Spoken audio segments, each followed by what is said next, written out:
नमस्कार दोस्तों, बात है 1955 की। जुलाई का महीना था।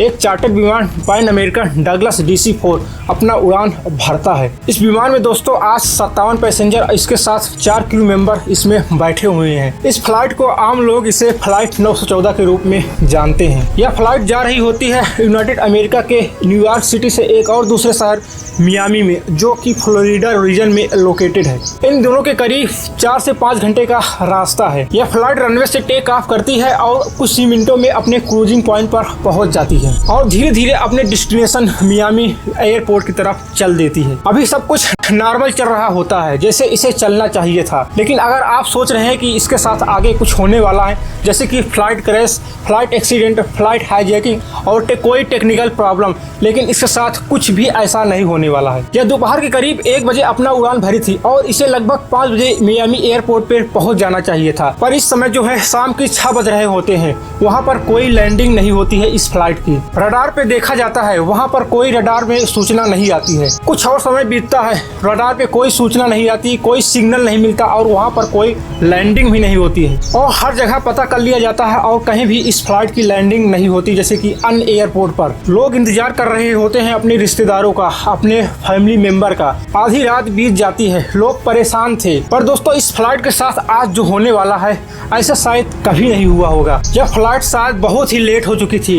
1 घंटे नहीं, 2 घंटे नहीं, 2 दिन नहीं, 1 सप्ताह नहीं, 1 महीना नहीं, 1 साल नहीं, बल्कि पूरे 37 साल लेट हो गई थी लैंडिंग होने में। 1955 में अपना उड़ान भरा था, इसके बाद जाकर 1992 में अपना लैंडिंग करता है। वो भी दोस्तों मियामी एयरपोर्ट पे नहीं, बल्कि साउथ अमेरिका के एक देश वेनेजुएला जो है, वही वेनेजुएला के एयरपोर्ट पर है लैंडिंग करती है 37 साल बाद। ये सब नजारा देखकर सब लोग दंग हो जाते हैं, लेकिन इस फ्लाइट से कोई आदमी नहीं निकलता है। कुछ घंटे तक एक फ्लाइट रुकी रहती है, इसके बाद यह फ्लाइट फिर से उड़ान भरती है और फिर से गायब हो जाती है आने वाले समय के, यानी कि आज तक ये फ्लाइट नहीं लौटी है। इसके बाद दोस्तों दुनिया भर में खबर फैल जाती है कि फ्लाइट 914 अचानक से लैंडिंग होती है और फिर से गायब हो जाती है और एक घटना बन जाती है दुनिया की one of the most mysterious aviation की घटना। क्या लगता है दोस्तों आपको, यह कहानी सच है या कि एक झूठी अफवाह है? मुझे तो नहीं लगता है सच है। आपको क्या लगता है दोस्तों? आज की इस वीडियो में जानने वाले हैं इस कहानी के बारे में। आखिर ये झूठी कैसी है, इसके बारे में क्या क्या थ्योरी है, क्या क्या कॉन्स्पिरेसी थ्योरी दी गई है इस कहानी को सच बनाने के लिए। इसलिए दोस्तों आइए आज की इस वीडियो में जानने की कोशिश करते हैं इस कहानी के बारे में आज की इस वीडियो में। Plane landing at their airport. When the pilot emerged, he was disoriented and insisted it was still 1955, unaware that 37 years had passed.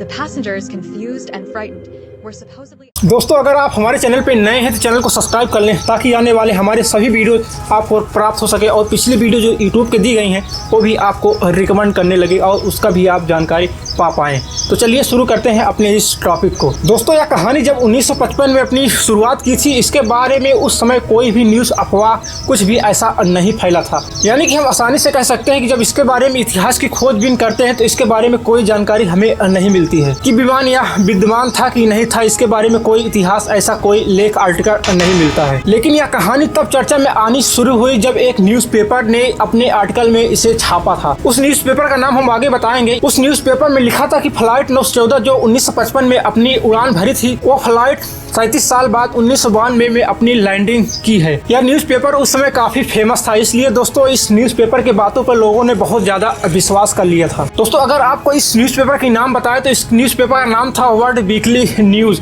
जो एक प्रकार की मिस्टीरियस कहानी पब्लिश करने के लिए फेमस, यानी कि अनसुलझी कहानी जो लोगों को अपनी तरफ आकर्षित कर लेती थी आसानी से। और इस न्यूज़पेपर ने फ्लाइट 914 के बारे में काफी कहानियां फैलाई। ऐसा नहीं था कि इस न्यूज़पेपर ने इस खबर को फैलाया, इसके साथ बहुत सारे न्यूज़पेपर सामने आए और अपने अपने आर्टिकल में इस फ्लाइट 914 के बारे में लिखने लगे और इस कहानी को फेमस कर दिया। दोस्तों लोगों को इस कहानी के बारे में इतनी जानकारी हो गई थी कि साइंटिस्ट भी इसके पीछे हैरान हो गए थे। इसके पीछे बहुत सारी रिसर्च और स्टडी होने लगी और इसके साथ निकल के आई बहुत सारी कॉन्स्पिरेसी थ्योरी जो इस कहानी को सच बनाने के लिए बहुत ही मजबूत साबित हुई। आइए दोस्तों इन सभी कॉन्स्पिरेसी थ्योरी के बारे में जानते हैं जो इस कहानी को सच बनाने के लिए काफी फेमस हुई। पहली थ्योरी है दोस्तों टाइम ट्रेवल की थ्योरी। सही सुना आपने। अगर इस थ्योरी की बात माने तो कहा जाता है कि इस फ्लाइट ने टाइम ट्रेवल किया है अपने भविष्य में। ऐसा अनुमान लगाया जाता है कि इस फ्लाइट ने जब उड़ान भरी थी एक टाइम पोर्टल में चली गई थी और ये जाकर 37 साल बाद 1992 में अपने भविष्य में आई। लेकिन जब यह लैंडिंग करती है फिर उसके बाद वहां से फिर उड़ान भरती है अपने पास्ट में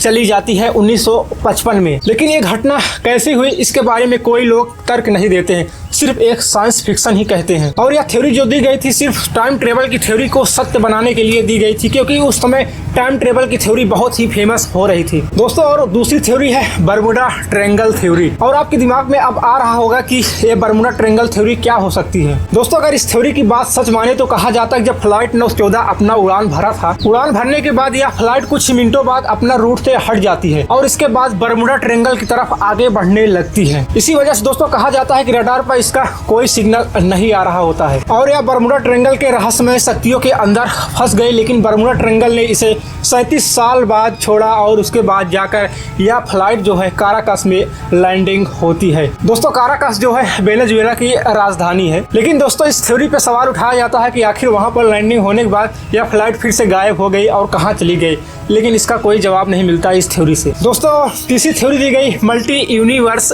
थ्योरी। दोस्तों मल्टी यूनिवर्स थ्योरी का मतलब है कि हमारे जैसा एक और दुनिया। दोस्तों इस थ्योरी की बात माने तो कहा जाता है कि जब फ्लाइट 914 अपना उड़ान भरा था तो किसी और एक यूनिवर्स में चली गई थी किसी अन्य ग्लिच की वजह से। ऐसा भी हो सकता है कोई मल्टीवर्स पोर्टल भी खुला हो जिसकी वजह से उस मल्टीवर्स में चली गई हो, किसी टेक्निकल प्रॉब्लम की वजह से या कोई यूनिवर्सल प्रॉब्लम की वजह से।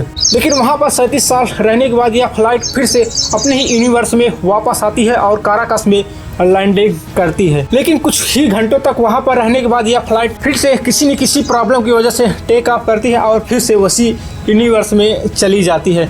इस तरह से दोस्तों इस थ्योरी को सत्य मान लिया जाता है। लेकिन मल्टीवर्स की थ्योरी क्या सच है या नहीं सच है इसके बारे में कोई अभी जानकारी नहीं मालूम है हमें। दोस्तों हमें मालूम होने से मतलब यह नहीं है कि मुझे नहीं मालूम, बल्कि साइंटिस्ट को नहीं मालूम कि मल्टीवर्स होता है या नहीं होता, सिर्फ यह एक कंसेप्ट है। दोस्तों चौथी थ्योरी है, शायद आपको यह थ्योरी बहुत ही पसंद आए। दोस्तों यह थ्योरी है एलियन अबडक्शन थ्योरी।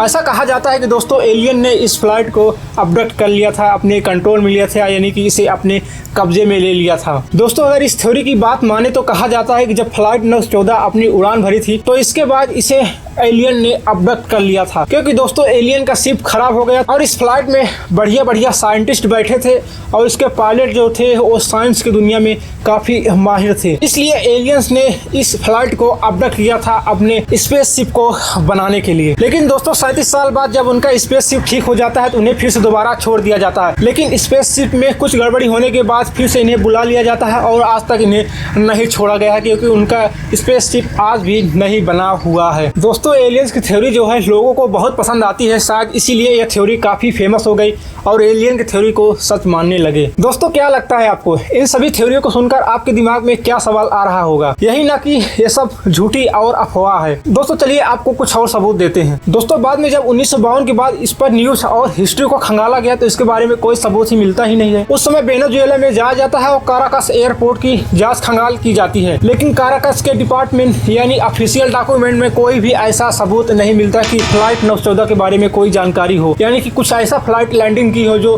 अचानक से गायब हो गई हो, ऐसा कुछ भी नहीं मिलता है। दोस्तों इस कहानी को फैलाने में सबसे बड़ी गड़बड़ी किसने की थी जानते हो? आपको मैंने पहले बताया था, एक न्यूज़पेपर था जिसका नाम था वर्ल्ड वीकली न्यूज। दोस्तों इस न्यूज़पेपर में जो कहानी छपती तो काफी फेमस हो जाती थी और लोगों के बीच काफी चर्चा का विषय बन जाती थी। लेकिन दोस्तों बहुत कहानियां फेमस हुई होंगी, लेकिन फ्लाइट 914 क्यों फेमस हुई इसके पीछे ही कई कारण है। पहला कारण है दोस्तों इंटरनेट। दोस्तों इंटरनेट जो है 1991 में आ गया था।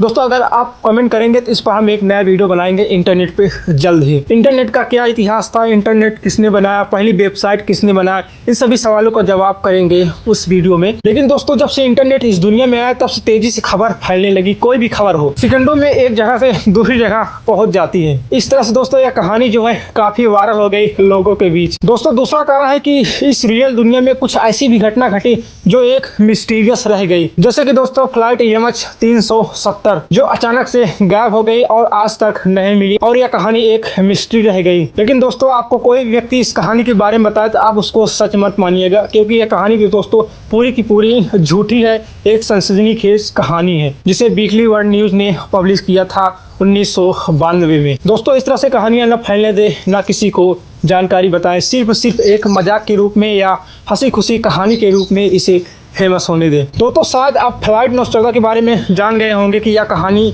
सही है या गलत है। दोस्तों आप गूगल सर्च कर सकते हैं, किसी भी कोई चीज़ का हिस्ट्री सर्च कर सकते हैं, इस कहानी के बारे में कोई जानकारी नहीं मिलती है। दोस्तों कैसी लगी यह कहानी आप हमें कमेंट करके ज़रूर बताएं। दोस्तों अगर आपको हमारी वीडियो पसंद आए तो वीडियो को लाइक करें और चैनल को सब्सक्राइब करना ना भूलें। बहुत बहुत धन्यवाद।